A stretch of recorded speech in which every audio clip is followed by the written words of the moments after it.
desassediado permanente total. Ou então pode ser uma desassediada permanente total. Que eu já conheci algumas lá na Conscienciologia na minha segunda ida ao CAEC em abril de 2016. Enfim, esse é um patamar consciencial que verdadeiramente eu achava que não conseguiria alcançar antes dos 40 anos. Mas lá atrás, no dia 8 de fevereiro de 2011, eu resolvi fazer a TENEPS. Depois de dar uma lida no manual da TENEPS, né? TENEPS significa Técnica Energética Pessoal.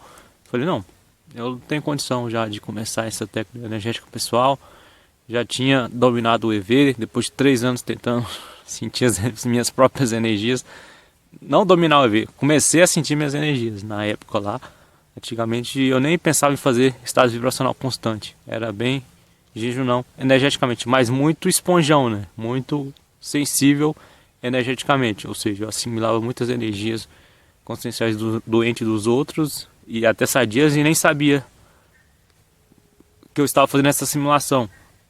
De forma ignorantemente, ingenuamente, achava que tudo era meu. Assim como antigamente os pensamentos que eu recebia de forma de insight dos amparadores, eu achava que tudo era meu, então era bem jejum no parapsíquico, como boa parte da humanidade, né? A humanidade ainda não tem muita sabedoria parapsíquica, salvada raríssimas exceções.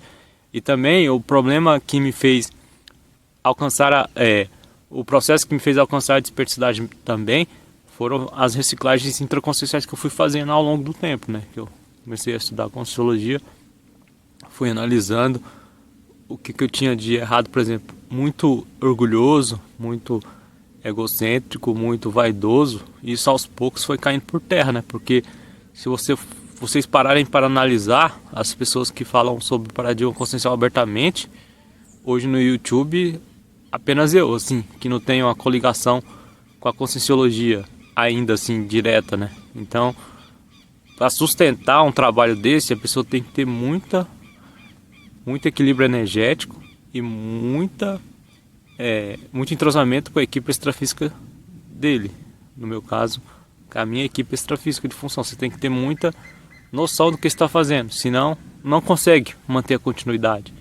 Isso é mais um indício, né, da desassedialidade. A consciência está desassediada permanente total, porque ela só entrou no fluxo do cosmos, ela entrou no fluxo da assistência interassistencial cosmoética juntamente com os amparadores extrafísicos mais evoluídos.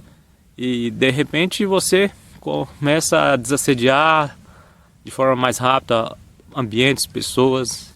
Aí esse final de semana, nesse feriado também, eu me vi em Under Attack.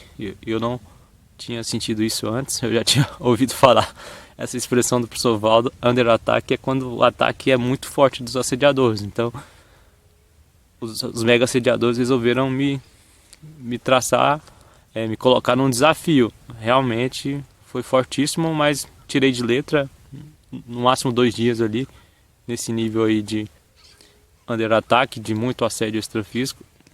As consciências doentes, consciências extrafísicas doentes foram encaminhadas, deu tudo certo. Então você acaba sendo um satélite de mega assediadores, devido ao seu nível consciencial para aguentar o assédio todo, a pressão total, sabe? Isso, a pessoa tem que estar num desassédio permanente total, senão ela embiruta, ela surta.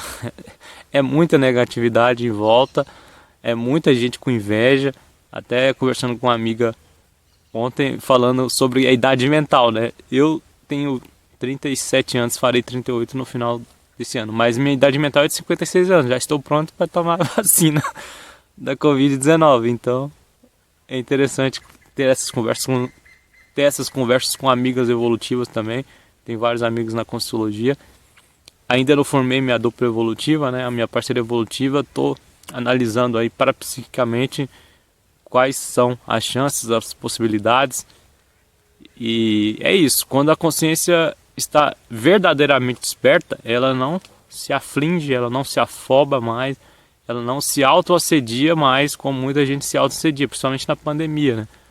Tô vendo o número aí de feminicídio aumentando, né? Homens despreparados.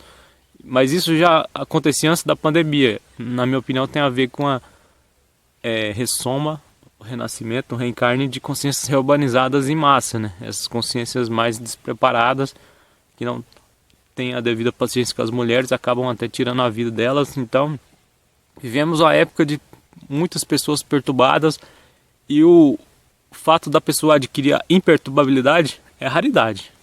Total. Não tem como. Se você pega aí pessoas bem alteradas consciencialmente, elas não têm a mínima noção do que é desperticidade, do que é desassedialidade permanente total.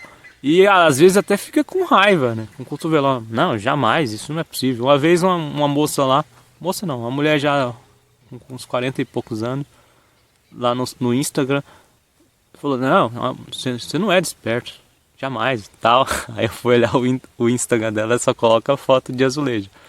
Então, recentemente aí, eu também identifiquei um padrão de intermissivista numa fala lá de uma médica infectologista lá, para CP da Covid. Aí fui ver, a mulher é voluntária do IPCBH, mas não fala nada. Tudo na surdina.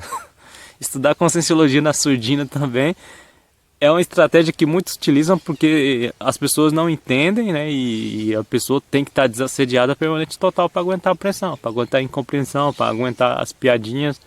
Então já é outro ponto que conta para a minha ficha evolutiva pessoal, né? Eu não tenho essa de ficar escondendo o que eu estudo, eu falo os neologismos aqui, tento fazer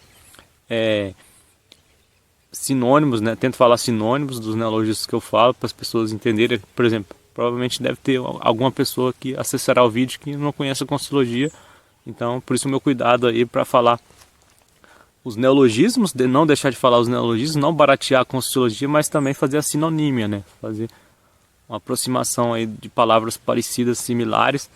Então, esse é o vídeo de hoje. Eu me considero desperto, 20% de desperticidade pelas vivências minhas, não porque eu quero ser mais bonito, quero ser mais do que os outros. Ou seja, recentemente também eu participei de um debate sobre cosmovisão e religiosidade na casa de genitores, na casa dos meus genitores, bem católicos fervorosos. Então, para aguentar essa pressão de assédios extrafísicos, a consciência tem que estar no nível de desperticidade, senão ela não consegue aguentar a pressão, ela não tem a continuidade do trabalho interassistencial cosmoético lúcido por meio da internet. Então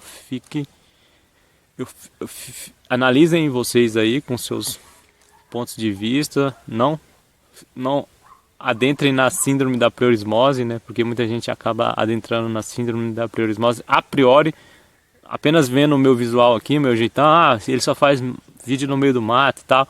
Isso aí não tem nada a ver, isso aí é muito fácil, né? Tem muita gente que é bem a priorista, tem muita síndrome da priorismose. Eu já expliquei o porquê que eu gosto de fazer vídeos no meio do mato, né, para absorver as energias da natureza, as fitoenergias, né, que possuem fitoetoplasmias. Então você fica mais relaxado e eu tenho um aparador extrafísico de função, um paravisual indígena, então ele acessa eu com mais facilidade nesses locais da natureza, nesses locais naturais.